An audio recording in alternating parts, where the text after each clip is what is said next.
It started as a peaceful escape, a solo trip into one of America's most iconic national parks, Zion, by a woman seeking healing, clarity, and quiet. But within hours, that quiet turned into silence, and the silence stretched into days. 12 long days passed before Holly Suzanne Courtier was found.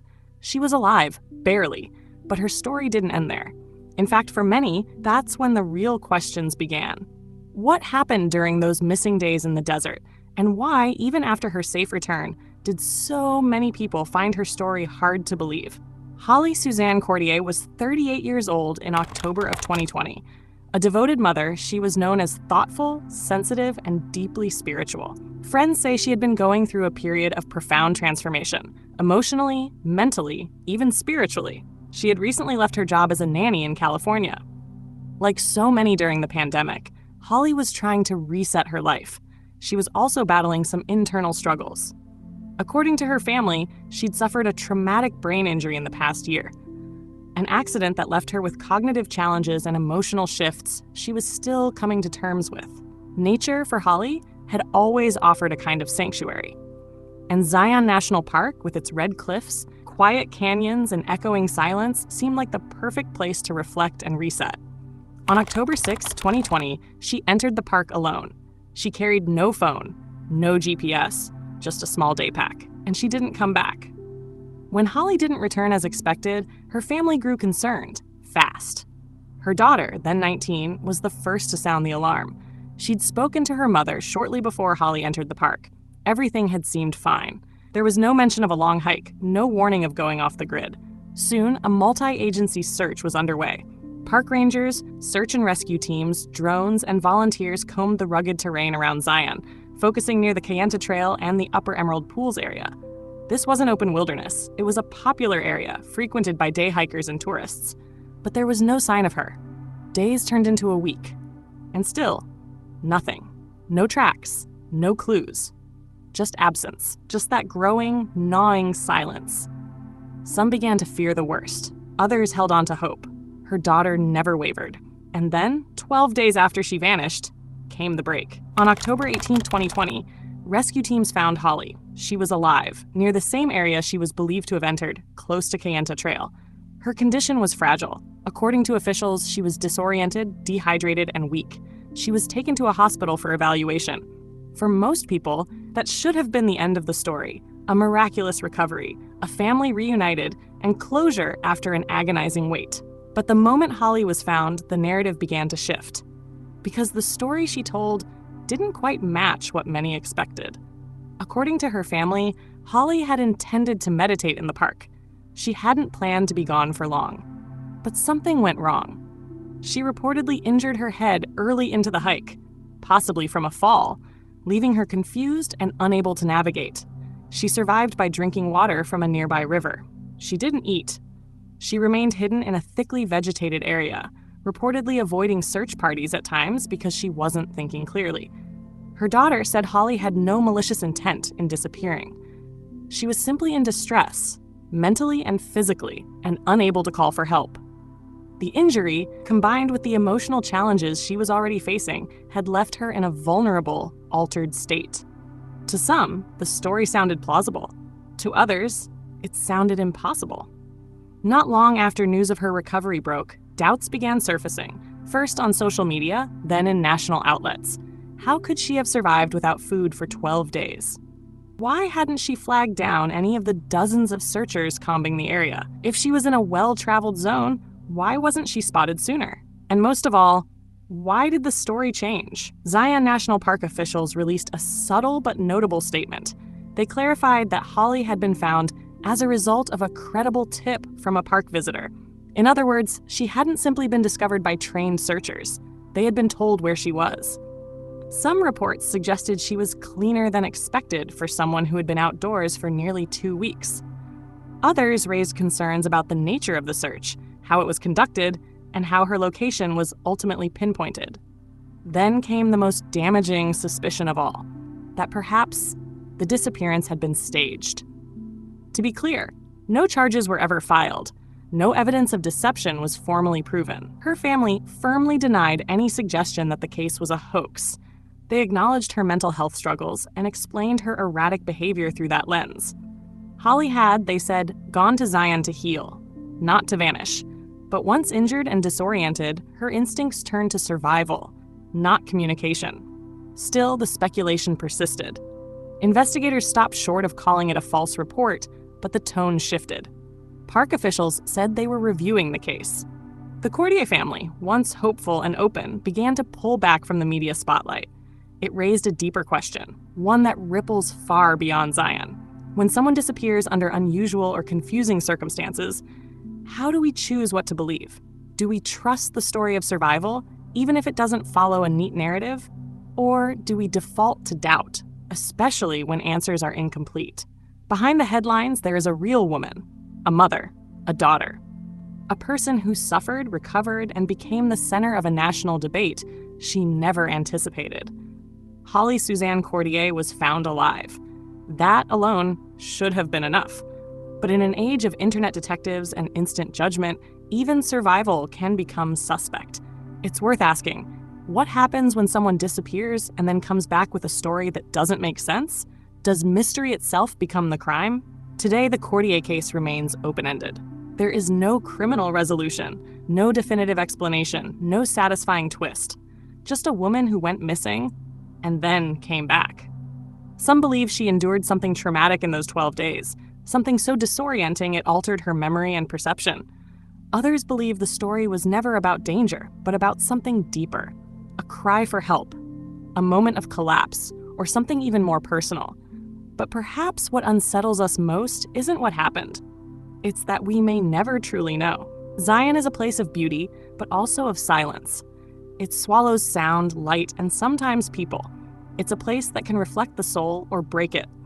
When Holly walked into that canyon, she may have been looking for peace. What she found was mystery, and when she emerged, 12 days later, blinking into the sunlight, she brought that mystery with her.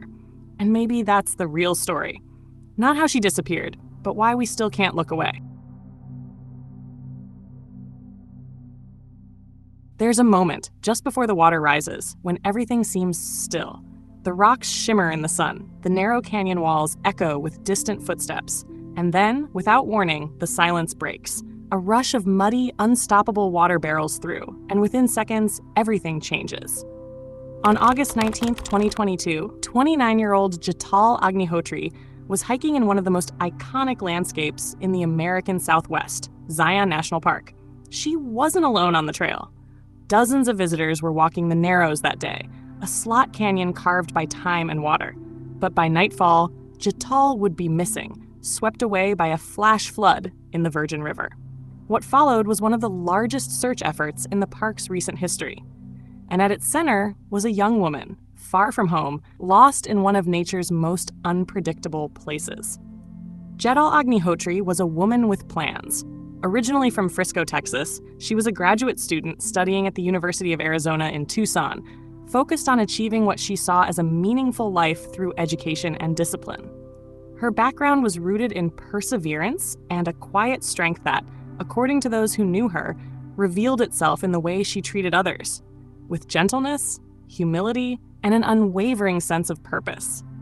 She had traveled to Zion that August for a brief getaway, just a short trip to take in the beauty of the American Southwest before returning to her studies.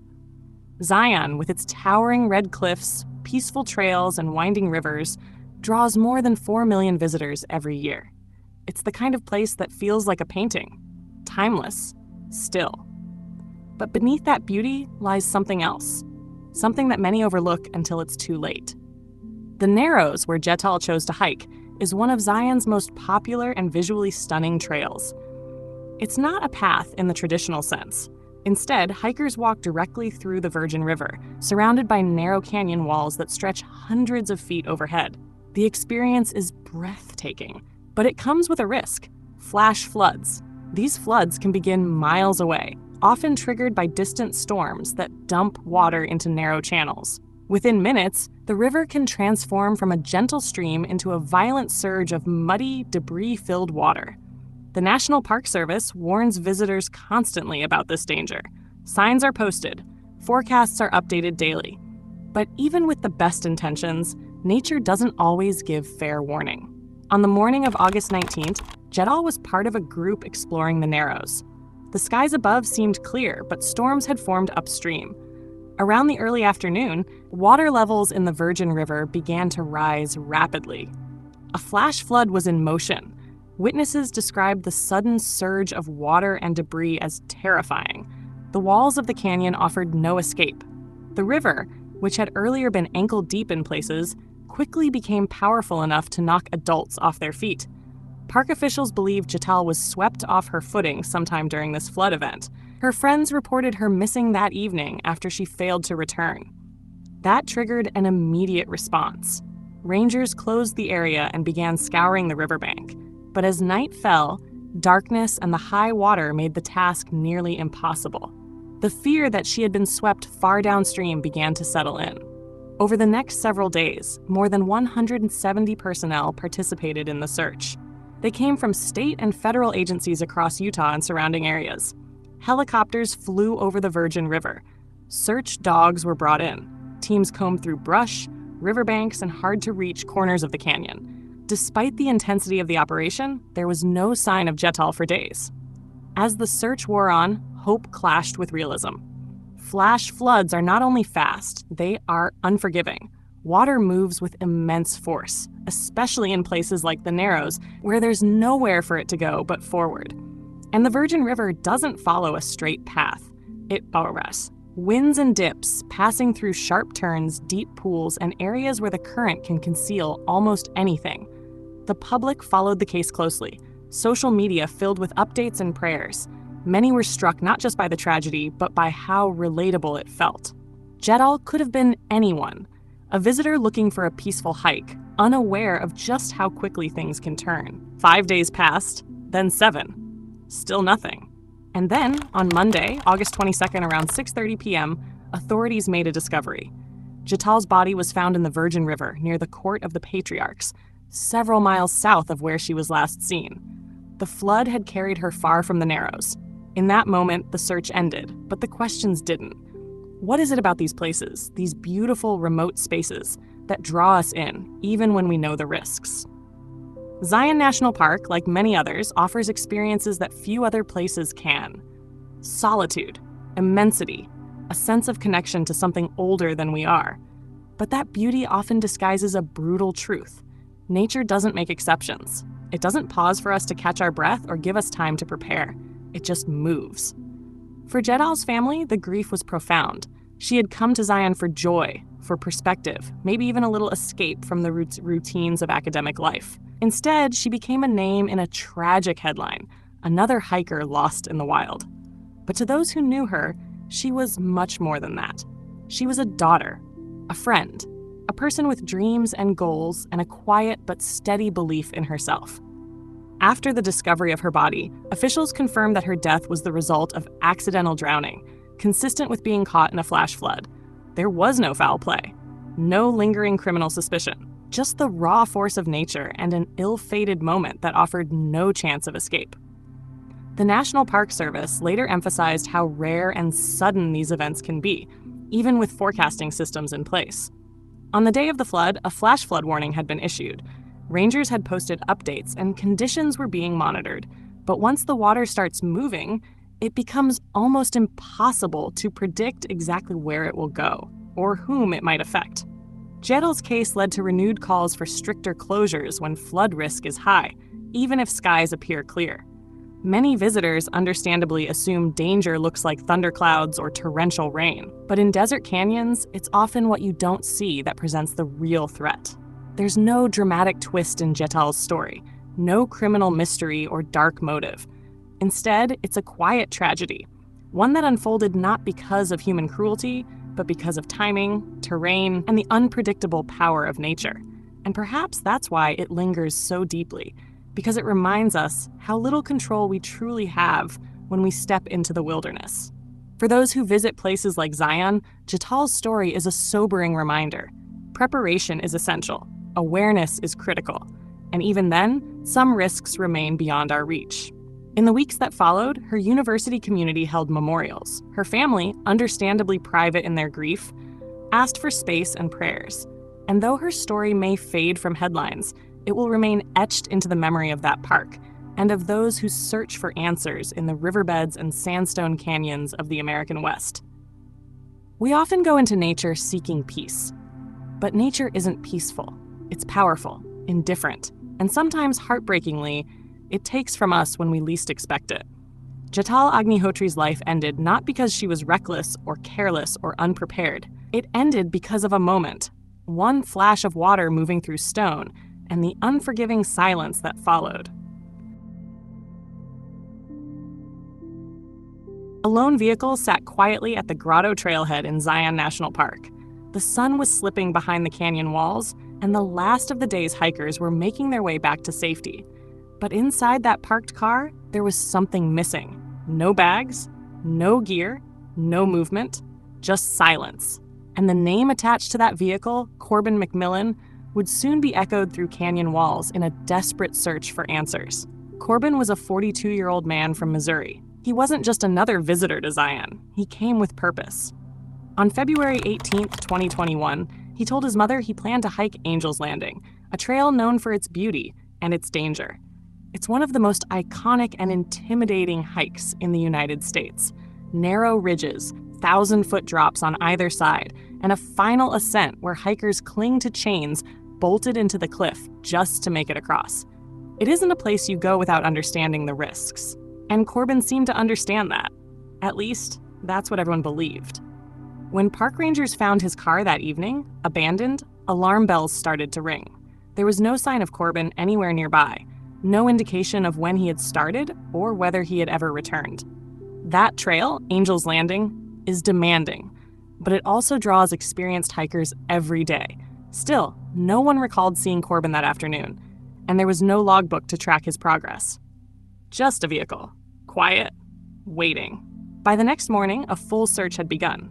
The terrain around Angel's Landing is unforgiving. Towering cliffs, unpredictable winds, and long stretches with no protection from a misstep. Search crews focus their efforts near Moonlight Buttress, a vertical wall of sandstone that looms above the valley floor, just off the West Rim Trail.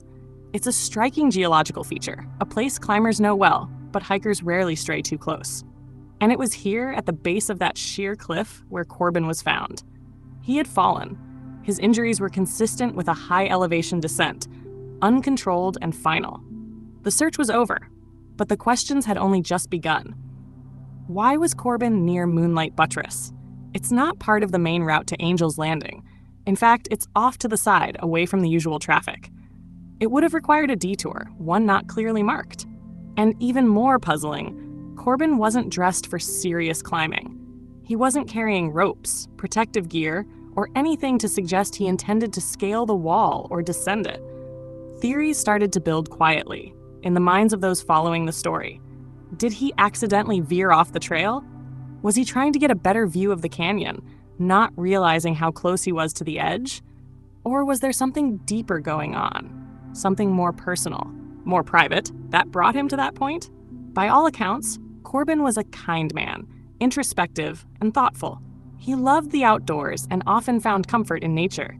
Friends described him as someone who valued quiet moments, who was drawn to places like Zion for reflection as much as for adventure. His trip to Utah was personal. He had driven there from Missouri, more than 1,000 miles, alone. His mother later shared that Corbin had recently been facing emotional challenges. Nothing extreme, nothing that set off alarm bells, but enough to be noticeable. Still, there's no clear evidence to suggest Corbin intended for the hike to end the way it did. He told his mother his plan. He parked at the trailhead. He brought basic supplies. All signs pointed to a man preparing for a day hike, not something more permanent. The autopsy didn't reveal any unusual substances or signs of foul play. The conclusion was simple and tragic: death due to blunt force trauma from a fall. But that answer, while factual, left a vacuum of meaning. It didn't explain how. It didn't explain why. And maybe that's the hardest part of stories like this. The terrain in Zion is mapped, measured, and monitored. But human lives aren't. We don't always leave neat trails behind. Corbin's journey ended in a place few visit, in circumstances that don't quite add up. A man who sought peace in nature may have found something else entirely. Or maybe peace was what he found, just not in the way anyone expected. After his passing, tributes poured in online. People who had never met him expressed sorrow, reflecting on how fragile and fleeting life can be. Others familiar with the trail shared their own close calls. It's a place that demands respect. Angel's Landing, despite its name, is no sanctuary. It tests your footing, your resolve, and sometimes your fate. Today, hikers still climb that ridge. They hold the chains. They look out over the valley floor. Some know Corbin's story. Others don't. But his presence lingers there, in the wind that sweeps across the stone, in the caution with which people now approach the edge. His life may have ended in silence, but it left behind a quiet message. Be careful where you place your feet. Be honest about what you're carrying. And never underestimate the weight of a heavy heart, especially in places that don't offer second chances. Corbin McMillen didn't make headlines for weeks. His story wasn't sensational or loud, but maybe that's what makes it resonate. He was one of us, a person trying to navigate the world in his own way. And whether his fall was an accident, a miscalculation, or a moment of surrender, we may never truly know. What we do know is this: nature doesn't always give us answers. Sometimes it just holds our questions and echoes them back. And maybe, somewhere in the silence, Corbin found the clarity he was searching for.